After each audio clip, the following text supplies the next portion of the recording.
자, 오늘 우리가 어린아이와 같지 아니하면, 자, 5월달은 가정의 달입니다. 이제 교회력이 있는데 이 5월 첫 주는 어린이 주일이고 둘째 주는 어버이 주일로 우리가 섬깁니다. 오늘은 어린이 주일. 이 어린이날이 어떻게 만들어졌냐면 1920년대까지는 이 어린이날이라는 게 없었어요. 일본 식민지를 통해서 어린이는 그냥 이름도 없이 야 이놈아, 야 얘를 부를 때 작은 이 어린 것이 그러면서 불렀어요. 그러니까 이름도 자존감도 없는 그런 이 우리나라의 실정이었어요. 그런데 일본으로 유학을 갔다 온 수소파 방정환 그 선생을 통해서 우리나라의 미래를 걱정이 된 거예요. 안타까운 마음으로 자, 우리나라의 이 민족의 뿌리가 어린 아이들로부터 나와야 되는데 어린 아이들이 자존감이 없는 나라를 빼앗기고 그야말로 아무것도 이 자존감이 미래가 없는 나라가 돼버린 거예요. 그러니까 독립운동을 하는 몇몇 사람이 모여서 색동회를 만들었어요. 색동회를 만들고 5월 첫 주가 우리 어린이날을 정해서 우리 어린이를 한번 우리가 섬겨보자. 그렇게 시작한 것이 바로 이 5월 5일 어린이날이 된 거죠. 그런데 이 어린이날이라는 뜻은 뭐냐? 그 전까지는 이름도 없었죠. 야 이놈아, 야 이 어린 것이, 야 애새끼야 이러면서 불렀단 말이에요. 그런데 어린이날이 무슨 뜻이냐면 어리신 이를 우리가 인격체로 보는 거죠. 그러니까 어린이가 바로 한 사람 한 사람이 인격체다. 어리신 이. 그래서 어린이날이 된 것을 믿으시기 바랍니다. 자, 2000년 전에는 이미 예수님께서 어린이들을 가장 귀하게 여기셨어요. 그러니까는 우리나라는 1920년대부터 어린이날을 우리가 찾았지만 2000년 전부터 어린이를 귀하게 여기신 것이 바로 예수님인 것을 믿으시기 바랍니다. 오늘 말씀도 어린이와 아이가 같지 않으면 우리는 천국에 들어갈 수 없다고 말씀하고 있어요. 자, 오늘 본문에 보니까 이제는 예수님께서 병든 자를 고치시고 귀신 들린 자를 이제 자유케 하시고 막 정말 죽는 자도 살리셨어요. 그러니까 이 제자들이 야, 좀 있으면 우리는 메시아의 왕이 되시면, 예수님이 메시아가 되시면 우리는 우편에서 좌편에서 와 우리 한 자리 해먹겠다. 그렇게 생각을 했어요. 그렇게 하니까 예수님 앞에 나와서 예수님 천국에서 큰 자가 누구입니까? 하고 물어보고 있어요. 그런데 거기에서 의도가 있다는 거죠. 그들이 생각하는 의도는 지금 저와 여러분이 생각하는 거하고 똑같아요. 내가 세상에 나가면 어떻게 해야 클 수 있습니까? 내가 세상에 나가서 어떻게 해야 성공할 수 있습니까? 똑같은 생각을 갖고 있는 제자들을 통해서 예수님께서는 오늘 뭐라고 말씀하시느냐. 자, 우리가 1절 말씀을 우리 같이 합독하겠습니다. 그때 제자들이 자, 제자들이 그때 언제냐? 베드로가 신앙 고백을 했을 때요. 주는 그리스도시요 살아계신 하나님 아들입니다 하고 고백을 할 때. 그러니까 이 예수님께서는 베드로를 야 복이 있다. 너는 이렇게 이것을 알게 하신 이는 사람이 아니고 바로 하늘에 계신 천부께서 알게 해주셨다. 칭찬을 했죠.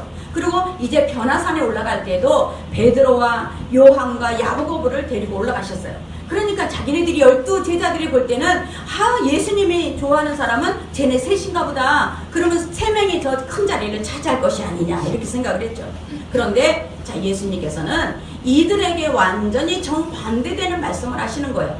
자, 큰 자가 누구냐? 자, 큰 자라는 것은 이 히브리어로 메이존이라는 뜻을 갖고 있어요. 이 메이존은 뭐냐? 더 크다, 더 위대하다.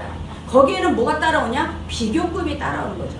제자들이 생각할 때는 예수님 천국에서 누가 제일 큽니까? 그 큽니까 속에는 누가 더 한 자리 큰 자리를 차지할 수 있습니까? 이 생각을 갖고 있는 거예요.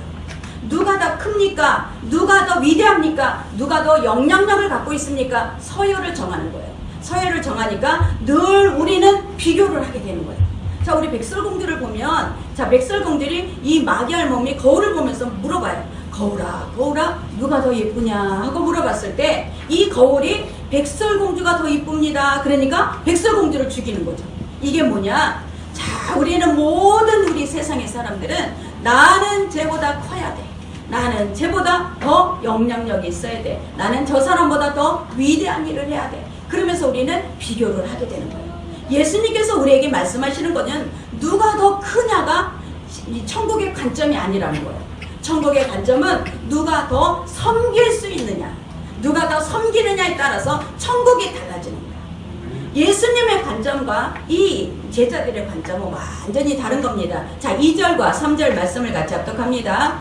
예수께서 한 어린아이를 불러 그들 가운데 세우시고 이르시되 진실로 너희에게 이르노니 너희가 돌이켜 어린아이들과 같지 아니하면 결단코 천국에 들어가지 못하리라. 지금 제자들은 누가 큽니까를 질문을 했는데 예수님께서는 이 어린아이 하나를 세우시고 이 어린아이와 같지 않으면 천국에 조차 들어갈 수가 없다고 말씀하고 있는 거예요. 그 당시 어린아이는 어떤 사람이냐? 소유물이에요. 물건.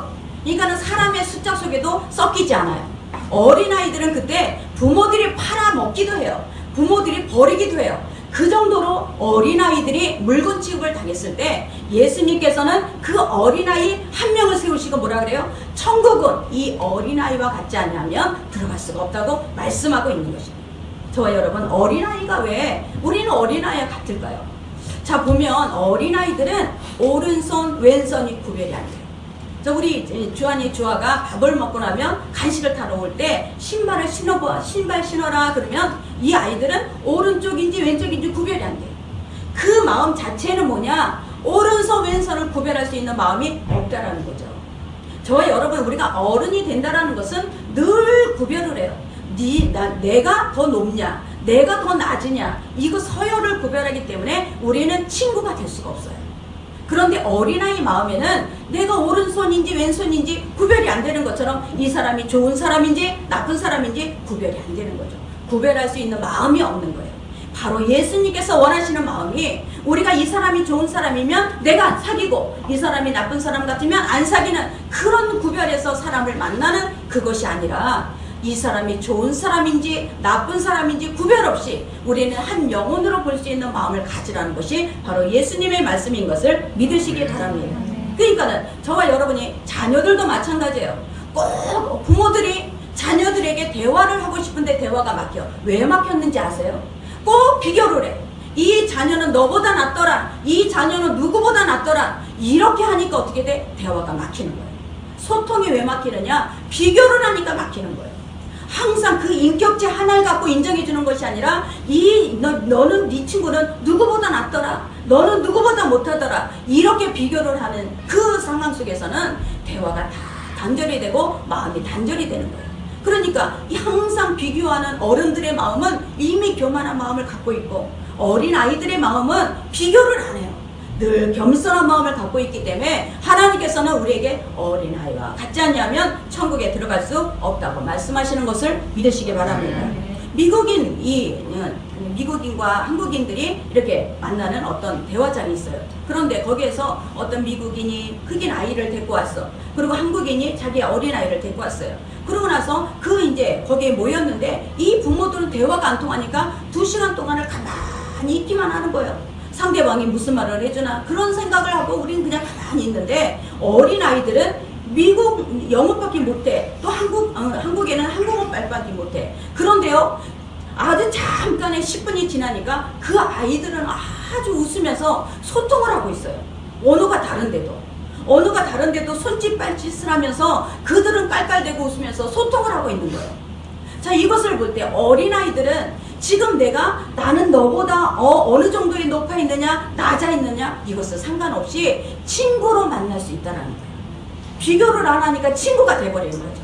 그러니까 어떻게 돼? 그들은 아주 금방 친해질 수가 있고 금방 소통이 되는 거예요. 그러니까 이것이 바로 하나님께서 우리에게 어린아이와 같지 않냐면 우리는 천국에 들어갈 수 없다고 말씀하고 있는 것을 믿으시기 바랍니다. 자, 마태복음 18장 4절 말씀을 같이 합독합니다. 누구든지 이 어린아이와 같이 자기를 낮추는 사람이 천국에서 크리라. 낮추기 때문에 그래요. 어린아이들은 내가 너보다 조금 어른이야, 내가 너보다 조금 나아, 이런 마음을 갖고 있는 것이 아니라 늘 자기를 낮추기 때문에 소통이 되고 대화가 되는 거예요.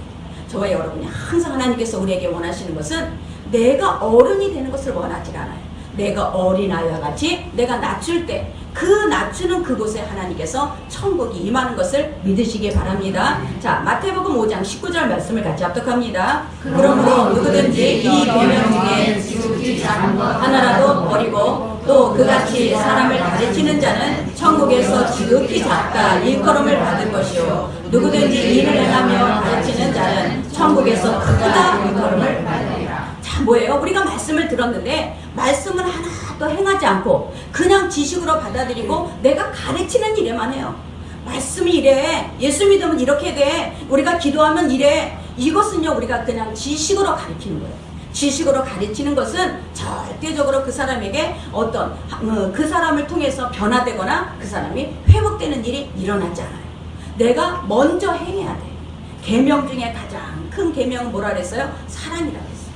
내가 먼저 사랑을 행할 수 있어. 내가 사랑을 할 수 있어야만 그것이 가르치는 것이 사람들에게 온전하게 행할 수 있는 사람, 변화될 수 있는 사람으로 우리는 가르칠 수 있게 될 줄 믿습니다. 바로 그런 자가 하나님께서는 천국에서 큰 자다 이렇게 말씀하고 있어요. 그러니까 저와 여러분이 우리가 천국에서 큰 자, 또 우리가 이 땅에서도 정말 하나님 앞에 높임을 받는 자가 과연 누구냐? 자, 우리 마태복음 23장 12절의 말씀을 같이 합독합니다. 누구든지 자기를 높이는 자는 낮아지고 누구든지 자기를 낮추는 자는 높아지리라. 어린 아이와 같이 내가 나를 낮추면 반드시 하나님이 높아지게 하시는 것을 믿으시기 바랍니다. 바로 이것이 하나님이 우리에게 원하시는 거예요.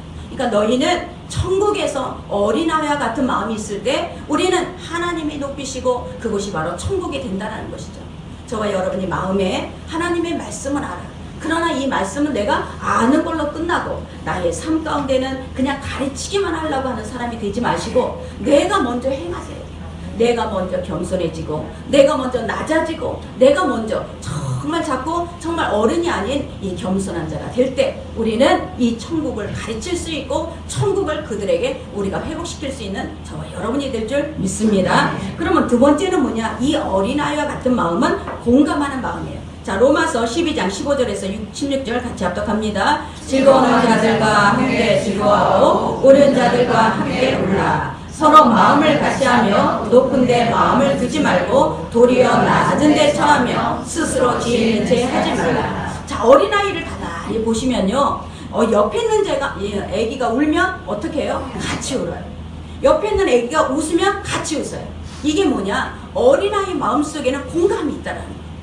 그러니까는 옆에 있는 애기가 울어. 그러면 자기는 울 일이 없는데도 같이 울어. 이게 바로 어린아이의 마음이에요. 하나님께서는 우리에게 우는 자들과 같이 울고 웃는 자들과 같이 웃어라. 이것이 바로 우리 주님께서 우리에게 어린아이 같은 마음이라는 거죠. 자, 우는 거는 우리가 같이 울 수가 있어요. 왜? 그 사람이 슬픔을 당했거나 그 사람이 어려움을 당했을 때 우리는 같이 울 수가 있는데 이 옆에 있는 사람이 땅을 샀어. 옆에 있는 사람이 아주 잘 나가. 그러면 웃을 일이 있어. 근데 같이 웃어주는 게 가장 힘든 거죠. 아멘? 옆에 있는 사람이 너무너무 잘 나가는 거야. 막 승승장구하고 막 너무너무 성공하고. 그런데 이 사람이 막 기쁜 일이 있을 때 같이 기뻐할 수 있는 사람. 그 사람이 바로 누구냐? 내가 지금 이 사람하고 같이 손해냐 이익이냐를 따지지 않는 사람이 우리는 그 사람이 기뻐할 때 같이 기뻐할 수 있고 그 사람이 슬퍼할 때 같이 슬퍼할 수 있는 사람이 될 줄 믿습니다. 그러니까 하나님께서는 이게 우리가 커뮤니케이션을 할 때 가장 중요한 게 공감이에요. 이 공감은 그 사람의 마음을 똑같이 내가 갖고 있을 때 공감이 이루어지는 것을 믿으시기 바랍니다. 에덴 동산에서 선악과를 먹는 죄를 지기 전에 자, 그들은 다 벗었어요. 벗었는데도 불구하고 내가 벗었다라는 것을 보지 못해요. 내가 선악과를 이 아담과 하와가 선악과를 먹고 난 이후부터 내가 벗었다라는 게 보이는 거예요. 그러고 나서는 모야가 입으로 옷을 입어요. 자, 그러기 전까지는 어떤 눈을 갖고 있었냐? 허물이 보여도 허물을 드러내질 않았어요. 저 사람이 허물이나 내 허물이나 그것이 허물이 하나도 창피한 것이 아니었어요. 그러니까 어떻게 돼? 그 사람의 단점을 보지 않고 내 단점도 보지 않는 눈을 원래는 갖고 있었다는 거죠. 그러나 우리는 선악과를 먹고 난 이후부터 우리는 다른 사람의 단점이 너무 잘 보이는 거예요. 다른 사람이 너무너무 지적할 것이 잘 보이고 허물이 잘 보이는 거예요. 그때부터 어떠냐? 자, 보세요. 옆 사람이 자꾸 허물을 얘기를 해. 그 사람은 저 사람은 허물을 잘 보는 지혜로운 사람이다 이렇게 생각하면 여러분은 똑같은 눈이에요. 저와 여러분이 어떻게 생각해야 돼? 우리는 저 사람이 막 허물을 들춰내. 아직 저주가 안 끝났구나. 저주가 언제 끝나느냐? 여러분이 다른 사람의 눈에 단점이 안 보일 때 저주가 끝나요. 아멘? 내가 하나님께서 우리에게 일어났던 모든 땀을 흘려도, 내가 항상 땀을 흘려도 나에게 만족감이 없고, 내가 아무리 수고를 해도 나에게 풍성하게 오지 않는 이유는 뭐냐? 반드시 이 저주가 끊어지지 않으면 우리는 절대적으로 저주에 묶인 삶이 되는 거예요. 다른 사람을 바라볼 때 좋은 점을 바라볼 수 있는 것은 뭐야? 믿음의 눈이에요. 여호수아 갈렙은 이 정탐을 하러 가나안 땅에 갔어요.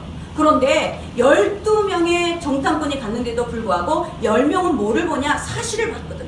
와, 그 땅에 가니까 너무 기름지더라. 그 땅에 가니까 포도송이가 엄청 크더라. 그 땅에 가니까 안악자손이 있더라. 거인이 있더라. 그러니까 우리는 포로가 될 것이다. 이것이 그들의 눈, 정확한 눈이에요. 그러나 여호수아 갈렙만이 뭐 봤어요? 그 땅은 하나님이 우리에게 주시기로 약속한 땅이다. 우리는 반드시 그 땅에 들어가게 될 것이다. 그들 안악자손은 우리의 밥이다 라고 봤습니다. 이게 바로 하나님께서 저주가 끝난 눈이에요.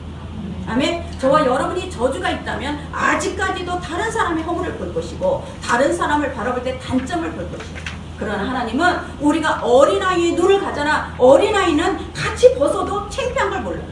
막 벗고 있어도 더러워도 창피한 걸 몰라. 그냥 그 아이들은 같이 부대끼면서 같이 친해지고 놀고 있어요. 이게 바로 우리는 어린아이 같은 마음을 가져야 될 줄 믿습니다. 창세기 2장 24절을 같이 합독합니다. 남자가 부모를 떠나 그의 아내와 합하여 둘이 한 몸을 이룰지로다. 이게 바로 하나님께서 가정을 창조하신 모습이에요.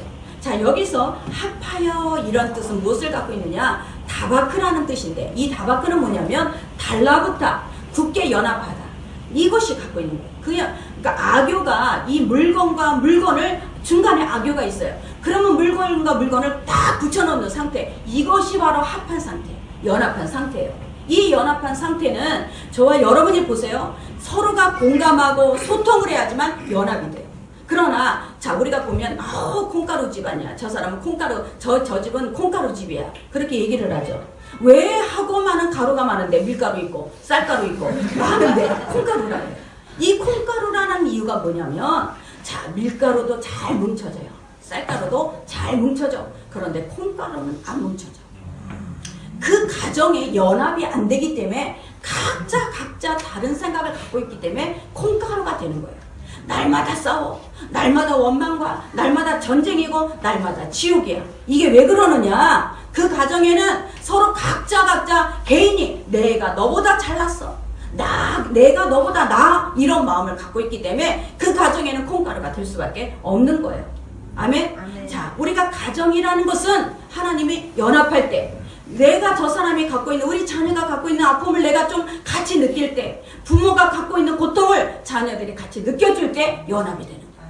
이 연합이 되면서 그 가정에는 진정으로 하나님이 창조하신 가정을 창조하신 목적이 있지만, 서로가 뿔뿔해 다 들어오면은 그냥 문 닫고 다 각자 들어가. 이게 뭐예요? 공통 분모가 없기 때문에 그래요.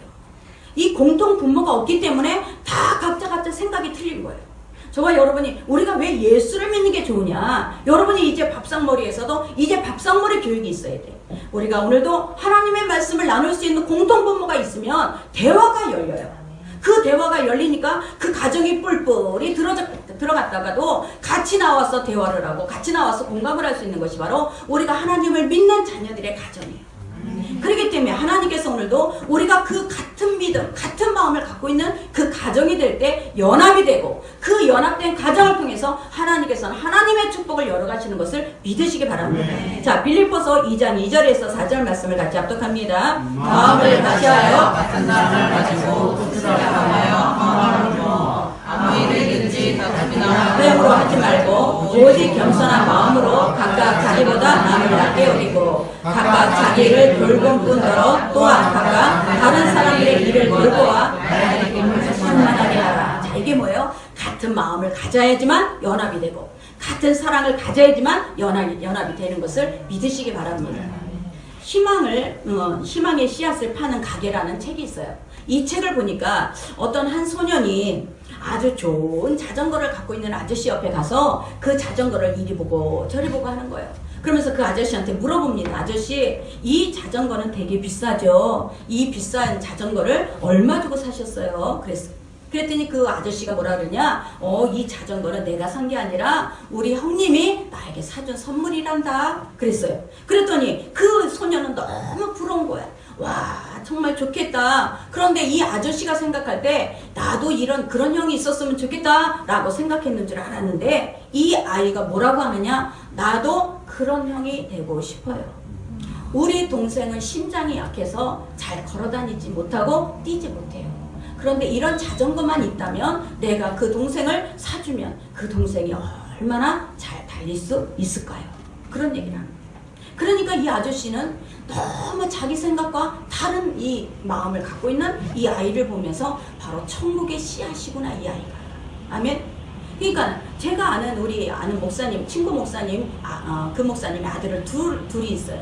이 두 아들을 얘기를 하는데, 큰 아들하고 작은 아들하고 이제 어려서부터 막 같이 놀다가 둘이 싸우면 작은 아들이 형을 막 이겨먹으려고 하는 거예요. 그러니까 엄마는 이 작은 아들한테 매를 들어요. 이 아들한테 이리 와봐, 너 형한테 그러면 안 되지 하고 작은 아들한테 매를 들면 그 큰 아들이 그 엄마 앞에 딱 가리는 거예요. 어머니 저를 때려주세요. 동생 때리지 마시고 나를 때려주세요 그러는 거예요. 그러니까 이 동생은 이 형 뒤에 숨어서 형이 나를 때려주세요, 이 동생을 때리지 마세요 하고 딱 막으니까 때리지도 못하는 거죠. 그러면 이 형이 잘못했을 때에도 이 동생이 똑같이 엄마 나를 때려주세요, 형을 때리지 마세요, 똑같이 그런다라는 거예요. 그리고 이 자녀들이 어려서부터 그렇게 하고 이제 커서 결혼을 했어요. 결혼을 했는데 이 작은 아들이 열심히 있고 성실해요. 그래서 자기가 직장을 다니면서 몇 천만 원을 모아놨어요. 그런데 큰 형이 사업을 하는 형이 어려움이 있으니까 이 동생한테 부탁을 한 거예요. 내가 정말 돈을 빌려줄래? 나한테 돈을 빌려주면 내가 나중에 이것을 갚아줄게. 그러면서 그 동생한테 몇 천만 원을 빌렸어요. 빌렸는데 빌리고 한 몇 년이 지났는데 이제는 이 작은 아들의 이 부인 되는 그 자부가 어머니한테 얘기를 해서 그 어머니가 알게 됐는데, 어머니가 보니까 그냥 아무 소리도 안 하고 그 형이 정말 그 사업하는데 그 몇 천만 원을 빌려준 이 동생은 아무 소리도 안 하는 거예요. 그런데 이 동생이 가게를 하게 됐는데 요번에 그 가게를 하면서 많이 부족해요. 부족한데 형한테 가서 그 돈을 달라고 하질 않는 거예요. 그러니까 어머니가 물어본 거야. 왜 형한테 네가 돈을 빌려줬다며 돈을 받지 그러니? 그러니까 이 동생이 뭐라 그러냐, 형이 필요할 때 내가 준 거지 빌려준 게 아니에요. 그런 얘기를 하는 거예요. 제가 그 말을 듣는데 너무 따뜻한 거야, 마음이. 야, 목사님 성공했다. 목사님 정말 이 아이들이 지금은 어려운 것 같은데 이 아이들한테는 너무너무 따뜻한 사랑이 있네요. 너무 감동스럽네요. 제가 그러면서 그 목사님에게 목사님 지금 이 아들이 어려워도 절대 어렵지가 않을 것 같아요. 아이들이 너무 마음이 따뜻한 거예요. 그러니까 어떻게 돼? 공감이 되는 거죠. 이게 공감이 되는 가정인데 어떻게 하나님께서 그 가정을 축복하지 않겠어요? 아멘. 자, 보세요. 우리 자녀들이 공감하는 자녀들을 만들기 위해서는 여러분이 가장 먼저 뭐를 해야 되냐? 칭찬을 해야 돼요. 아멘. 우리는 자녀들한테 칭찬하는 것에 인색하면 안 돼. 자녀들한테 칭찬을 하되 여러분이 공적을 칭찬하면 안 돼요. 야, 너 상 받았으니까 칭찬하고, 너 공부 잘했으니까 칭찬하고, 이렇게 되면 그 아이는 어려서부터 뭐를 갖고 따져야 되냐? 쟤는 나보다 공부 잘하는 애, 쟤는 나보다 공부 못하는 애를 갖고 그 아이는 판단하게 돼 있어요. 여러분이 칭찬을 하되 뭘 갖고 칭찬해야 되냐면 품성을 갖고 칭찬해요. 동생을 막 어딜 가는데 동생 손을 잡아줘. 이 동생 손을 잡아주는 그 엄마는 와, 너가 진짜 오빠구나. 네가 동생이 넘어질까봐 잡아줬구나. 너는 나중에 가서 많은 이웃을 돕겠구나. 너는 나중에 가서 하나님이 가장 기뻐하는 일을 하겠구나. 이렇게 칭찬을 하셔야 돼요. 너 공부 잘했어, 와 박수 쳐주고, 공부 못하면 야단치고. 어려서부터 그렇게 아이들을 이해하게 되면 그 아이들은 어려서부터 뭘 배우느냐? 벌써 판단하고, 너는 나보다 높고 낮은 거를 어려서부터 배우는 거예요. 품성을 갖고 칭찬해 줘야 될 줄 믿습니다. 아멘. 그래서 어려서부터 아이들이 품성을 칭찬하는 아이는 계속 사회적인 그런 동물이 돼서 많은 사람에게 정말 봉사하고 헌신할 수 있는 그런 사람이 될 줄 믿습니다. 그러니까 저와 여러분 어린아이 같이 우리가 공감을 하셔야 돼요. 다른 사람이 아픔이 있으면 같이 아파하고, 다른 사람이 기쁨이 있으면 같이 기뻐할 수 있는 저와 여러분이 되시기를 간절히 축원합니다. 세 번째는 뭐냐? 자, 세 번째는 어린아이들은 보호자가 반드시 필요해요. 자, 어린아이들은 한 끼 식사를 해결할 수 있는 능력이 없어요. 그럼에도 불구하고 날마다 무엇을 먹을까, 무엇을 입을까, 나는 무엇을 쓸까 걱정하지 않아요. 왜? 부모를 믿으니까. 부모는 뭐 당연히 식사 때만 되면 부모가 주겠지. 절대 염려하지 않는다라는 거예요.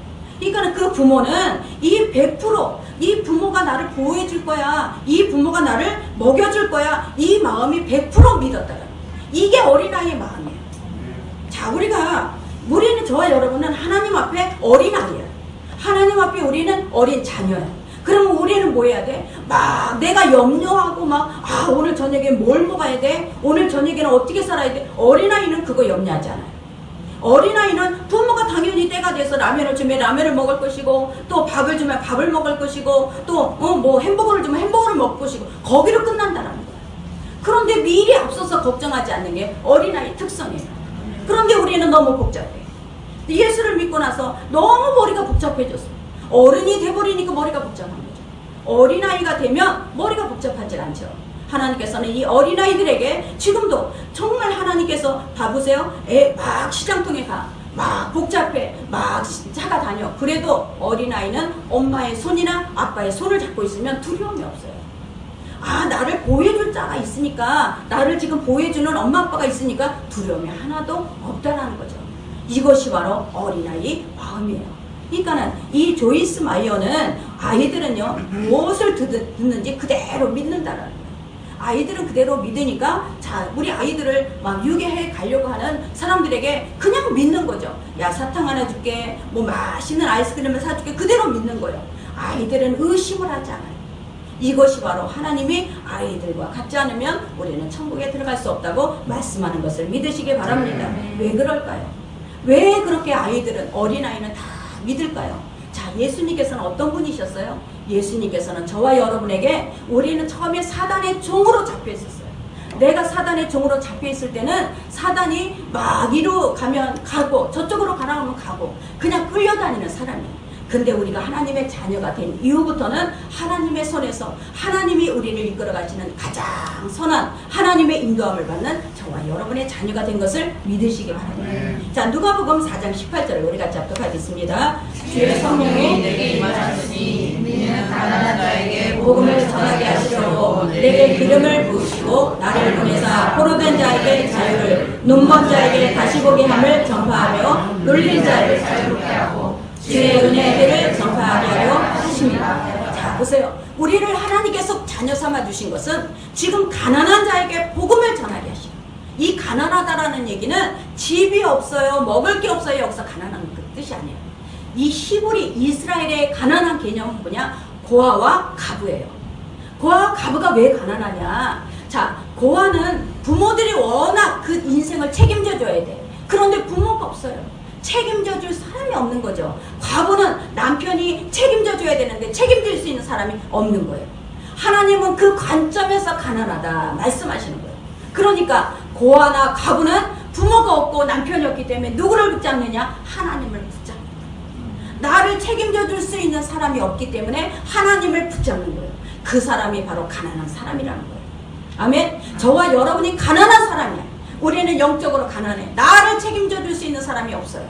나를 책임져 줄 수 있는 부모가 없어요. 우리는 누구를 붙잡아야 되냐? 하나님을 붙잡을 때 그 하나님께서 우리의 보호자가 되시는 것을 믿으시기 바랍니다. 자, 누가복음 13장 16절을 같이 합독합니다. 18해 동안, 자, 우리 그러면 18해 동안 사단에게 매인받은 이 아브라함의 딸을 아멘. 예수님의 마음은 뭐냐? 지금 묶여 있어요. 18해 동안에 사단에게. 그래서 꼬부라져 있어. 막 온몸에 머리부터 발끝까지 병에 걸렸어요. 그런데 예수님의 마음은, 하나님의 마음은 이 자녀가 그대로 꼬부라지면 상태에서 예배를 드리는 게 하나님이 원하시는 게 아니라, 저와 여러분 보세요. 하나님은 그거를 먼저 풀어주기를 원하시는 거예요. 이것이 바로 하나님의 마음이에요. 그러면 저와 여러분 보세요. 우리가 정말 나의 삶 가운데 다 꼬부라져 있어. 내가 막 내 뜻대로, 내 생각대로 내가 막 나갔는데 우리는 다 막혀 있어. 이거를 먼저 풀어주는 것이 하나님의 뜻이라는 거예요. 하나님의 우리가 하나님의 마음을 알게 되면 저와 여러분이, 우리는 오늘 저녁에는 뭘 먹어야 돼? 애기들이 그런 걱정 안 하듯이, 우리는 부모 옆에만 있으면 평안이 있듯이, 우리는 내 부모 안에만 있으면 다른 세상에 전쟁이 나도 나는 안식을 누리듯이 우리가 그 마음을 가져야 된다는 거예요. 이게 어린아이의 마음이에요. 아멘. 그런데 우리는 그것이 아니라 벌써 이미 어른이 돼 있으니까 내가 앞서서 걱정하고, 내가 앞서서 불안해하고, 내가 앞서서 두려워하는 거죠. 이것이 바로 어린아이가 아니라, 어린아이는 부모 안에 있기만 하면 마음에 평강이 있고 안식이 있고 기쁨이 있어야 되는 것이 바로 하나님께서 원하시는 어린아이와 같은 믿음인 것을 믿으시기 바랍니다. 자, 그래서 이 마태복음 18장 3절에 뭐라고 말씀하시냐, 우리 같이 합독합니다. 너희가 진실로 너희에게 이르노니 너희가 돌이켜 어린아이들과 같이 되지 아니하면 결단코 천국에 들어가지 못하리라. 자, 그러면 돌이키다라는 뜻은 뭐냐? 여기에서 스트레포예요. 스트레포는 변하다, 돌아서다, 방향을 바꾸다. 그러면 내가 지금 어른이 돼 있다라는 거예요. 제자들이 어른이 돼 있다라는 거예요. 내가 누가 크냐, 네가 크냐, 내가 크냐, 내가 큰 자리를 차지하냐, 네가 하냐, 이것이 바로 어른인 거예요. 비교를 하고 허물을 보고 판단을 하고, 네가 서열을 내가 정해서 그 서열에 따라 내가 높은 자리에 올라가고 싶은 게 지금 이미 어른인 거죠. 근데 예수님께서 뭐라 그래? 돌이켜라. 돌이켜라. 어떤 마음으로 돌이키냐? 어린아이와 같은 마음으로 돌이키라는 거예요. 방향을 바꾸라는 거예요. 이 방향을 바꾼다라는 얘기는 내가 하나님 안에 있으면, 하나님 나는 안식이 있고, 내가 반드시 하나님이 어떤 일을 내가 하는 것이 아니라 반드시 하나님께서 하실 것이 믿어져야지만 우리는 어린아이와 같은 마음이 될 줄 믿습니다. 여기서 돌이키라는 거예요. 자, 록펠러는요, 젊었을 때부터 나는 최고의 부자가 될 것이다, 그 아주 꿈을 갖고 있었어요. 이 꿈을 갖고 있으니까 33세 스탠다드 그 정리회사를 인수를 했어요. 그리고 43세 이 어떤 기업의 총수가 되었어요. 그 다음에 53세 세계적인 억만장자가 돼요. 그런데 놀랍게도 53세 때 불치병이 걸려요. 딱 1년만 산다라는 거예요. 그 록펠러에게 1년만 산다고 했을 때 그 록펠러는 자기가 지금까지 모아놓은 이 재산을 어떻게 하나, 거기에 너무너무 자기가 억울했어요. 그러던 중에 자기를 돌아보니까 밤도 안 자고 새벽도 안 자고 잠도 안 자면서 지금까지 달려온 거예요. 쉬는 시간이 없었던 거예요. 쉼표가 없는 거죠. 우리 인생에 쉼표가 없으면 반드시 떨어지게 돼 있어요. 쉼표가 없이 돌아다니고 막 사업을 하고 막 그렇게 쫓아다녔어요. 그런데 53세 때 되니까 1년 있으면 당신은 죽습니다 하고 불치의 어떤 판결을 받아요. 그러니까 어떻게 되느냐? 그때부터 이 사람은 다 그 자리에서 내려와서 저 시외로 나가서 그 시외에서 자기가 이제 거기에서 이제 그것만 받는 거죠. 오다만 받는 거죠. 그러면서 뭐를 하느냐? 거기서 쉼표를 찾아가요. 쉬는 거예요. 이제 낮잠을 30분을 자고 또 저녁에는 일찍 자고 음식도 조절하고, 그러면서 자기가 1년 동안에 이제 살면서 다 정리를 하는 거예요. 정리를 하는데 그 정리하는 시간에 내가 쉬면서 내가 정리를 하고 거기 그동안에 살면서 기부를 안 한 거예요. 53세부터 기부하기 시작한 거예요.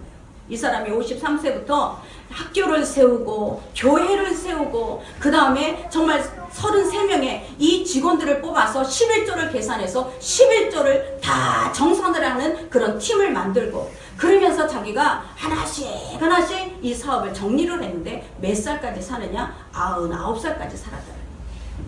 아멘. 자, 보세요. 하나님이 돌이키라는 것은 뭐냐? 지금까지 우리는 어른이 돼버린 거죠. 너무 우리가 올라가 버렸어. 그러니까 내 생각대로 막 높아지고 막 우리는 서열을 정하고 막 그런 마음을 갖고 우리는 살아왔지만, 천국은 그런 사람에게 발도 딛지 못한다. 천국은 어떤 사람이 들어가느냐? 내가 낮추고 섬기는 사람이 들어가는 거예요. 바로 그 사람이 천국이 마음에 임하고 이미 천국을 들어갈 수 있는 자격이 되는 것을 믿으시기 바랍니다. 그러니까 저와 여러분이 정말 하나님께서는 우리가 예수님만 있으면 우리가 다 믿어져야 되는데 이 믿음이 안 생기는 거죠. 왜? 너무 이제는 어른이 돼버렸어. 우리가 보세요. 교회를 처음에 나왔을 때 너무너무 기쁘죠. 하나님을 만나고 막 기도했더니 하나님께서 성령을 부어주시고 응답이 되고 막 이러니까 어떻게 돼? 기쁨이 있어. 그런데 이제 이 시간이 지나면 지날수록 뭐가 생겨? 자꾸 내 속에 내 생각이 다시 쌓여지게 생겨요. 그러니까 어떻게 되느냐? 자꾸 우리는 직분을 받기 시작하면 너 나를 섬겨주지 않느냐? 자꾸 이런 마음이 되는 거예요. 그러니까 어떻게 돼? 자꾸 어른이 돼버리는 거죠. 하나님께서는 오늘 우리에게 돌이켜라. 다시 어린아이야 돼. 어린아이처럼 겸손하게 낮아지고 겸손하게 섬기고 우리가 하나님을 정말 내가 하나님 안에 들어가 있으면 나는 염려가 없이 하나님이 나를 보호하시고 하나님이 안전하게 나를 이끌어 가신다라는 이 어린아이의 마음을 가져야 합니다. 이 마음이 있을 때 우리는 반드시 하나님께 우리가 천국에 들어갈 수 있는 이 땅에서도 천국을 누릴 수 있는 저와 여러분이 될 줄 믿습니다. 그래서 저와 여러분이 어른은 비교하면 안 돼요. 자녀들에게 비교를 가르치지 마세요. 자꾸 비교를 해서 이 아이가 누구보다 낫고 누구는 누구보다 괜찮고 그러니까 너는 걔만 사겨 이렇게 돼버리면 어려서부터 그 아이는 비교하고 판단하는 날마다 다른 사람에게 단점을 보는 사람이 될 줄 믿습니다. 오늘도 어린아이 마음을 갖고 이 어린이 주일날 하나님을 온전히 우리가 섬길 수 있는 저와 여러분이 되시기 바랍니다. 기도하겠습니다. 하나님 감사합니다.